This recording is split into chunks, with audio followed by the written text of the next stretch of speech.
Hi everyone, welcome back to the channel. In today's video, we'll be taking a look back at the first generation iPad mini and fourth generation iPad exactly 10 years after they first went on sale.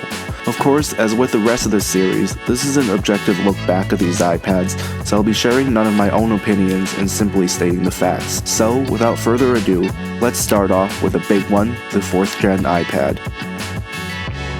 As most of us probably know by now, Apple has 4 iPad product lines and tends to release new models for each one at seemingly random times of the year, and unlike the iPhone, not every iPad line gets a new model every year. However, before November 2nd, 2012, there was only a single iPad model in Apple's entire product portfolio. These iPads were traditionally announced early in the year for a spring release, with the very first iPad being announced in January 2010 and released that April, followed by the iPad 2, announced and released in March of the following year, and the same thing went for the iPad 3. Speaking of the third generation iPad, it came at a bit of an awkward time as a new generation of Apple Silicon SoCs was in development for implementation and release later in the year, and so was the controversial Lightning connector. While it was almost visually identical to its predecessor, the iPad 2, the iPad 3 was significantly improved with a high-resolution Retina display, a 5-megapixel rear camera, more RAM and a full gigabyte, and 4G support on cellular models. However, it still rocked the old 30-pin connector. The SoC was merely a version of the last-gen chip with the GPU cores and RAM doubled, and on top of all that, it had issues. Some iPad 3 users reported overheating under specific circumstances, while incompatibility issues arose when attempting to use the cellular models on 4G networks in some part of the world like Australia. As a result, the fourth generation iPad aimed to fix what was wrong with the third generation model, rather than bring new things to the table. Its overall design and hardware specs remained largely unchanged from that of the previous 2 generations, but now there was one visual difference on the outside, as the 30-pin connector was dropped in favor of Lightning.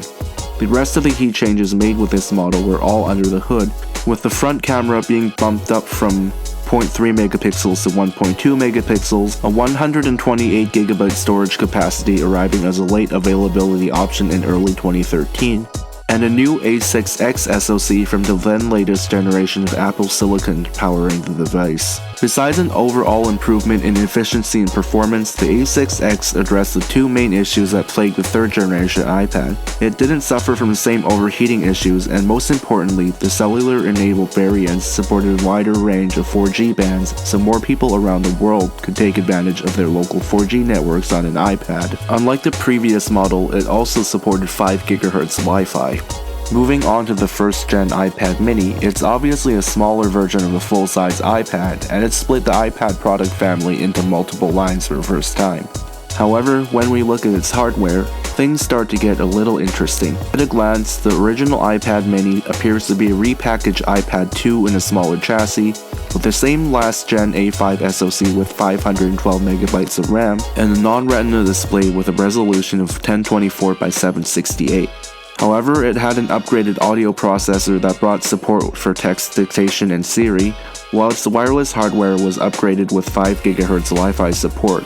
Cellular versions of the iPad mini were also buffed with 4G support on a wide range of bands similar to the iPad 4, and its camera hardware was also identical, at least on paper, to that of the iPad 4. Externally, there's a lot more to the original iPad mini that would help shape the future of the iPad family as a whole. It debuted a new design language for the iPad, similar in appearance to that of the 5th generation iPod Touch, with narrower side bezels up front, a less tapered back that curves aggressively up into a sharp chamfer, which would later be adopted by the full-size iPad, as well as new iPad lines like the Air and Pro. Even with a further evolution of the iPad design that debuted with the 2018 iPad Pro, this design still survives to the present day on the 9th gen full-size mainline iPad that remains on sale alongside the latest iteration. The iPad mini's lower resolution display was shrunken down from the full-size iPad's 9.7 inches to 7.9 inches, which provided for a higher pixel density that made it look better than it was on paper. At the bottom of the first gen mini is a Lightning port, and it was flanked by 2 speakers working together in a stereo setup, the first ever on an iPad. While it only worked well in portrait orientation, it was better than a single mono speaker that came on a full-size iPad. Also, an iPad first introduced with the first gen mini was the availability of colored finishes on the aluminum chassis, which was only previously offered and still was on the full-size 4th gen iPad in raw silver.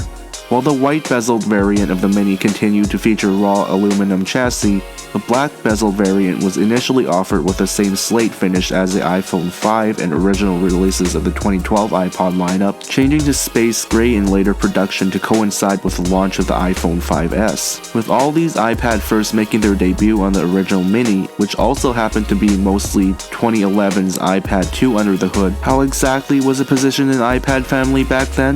Well, while recent iPad minis, including the current generation, have been positioned somewhere between the entry-level iPads and the mid-range Air models with some overlap here and there, the original Mini served as the entry-level iPad, being priced well below the 4th gen full-size iPad and still undercutting the iPad 2, which not only remained on sale as an entry-level big iPad, but was the entry-level iPad before the Mini stole its title. Well, I hope you enjoyed taking a look back at these iPads with me today, seeing where Apple is going with them and seeing how they brought us to where we are now. This will actually be my last video in this series for a while, as I'll be really busy with work as we head into the holiday shopping season. Especially considering that I missed the 10th anniversaries of Forza Horizon 1 and Windows 8 for work-related reasons. I will be making up for those in the near future and bringing you some more fresh content, including new car videos and new installments of this series, but until then, I hope you're all having a good time out there, and we'll see each other again in the next video.